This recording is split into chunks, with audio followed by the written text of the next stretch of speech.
Hello friends, welcome my H medicine channel.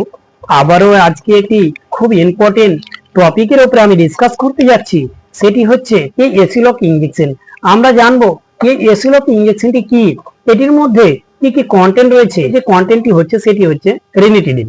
আসুন এবার আমরা জানবো এই এসিলক ইঞ্জেকশন কিংবা এই রেনিটিডিন ইঞ্জেকশনকে আপনি কখন কোন সমস্ত ডিজিজের ক্ষেত্রে ইউজ করবেন। এই সমস্ত ডিজিজের ক্ষেত্রে আপনি ইউজ করতে পারেন, যেমন যদি আপনার অতিরিক্ত পেটের মধ্যে গ্যাস অ্যাসিডিটি তৈরি হয়ে যায়, পেট ভুটভাট করে, এছাড়া এটিকে ইউজ করে থাকে যেমন পেপটিক আলসারের ক্ষেত্রে। আসুন এবার আমরা জানবো এই মেডিসিন এটি কি প্রেগনেন্সি, তারা কি এটি ইউজ করতে পারে। এটি প্রেগনেন্সি যারা, তারা যদি ইউজ করে তাহলে করতে পারে।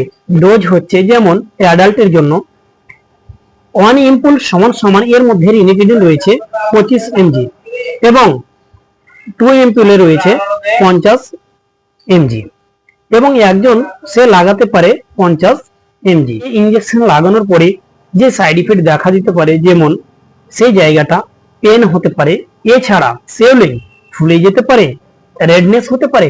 তাই আপনাদের কাছে রিকোয়েস্ট, আপনারা যখনই কোনো মেডিসিন ব্যবহার করবেন ডাক্তারের পরামর্শ নেবেন, তারপরে ব্যবহার করবেন।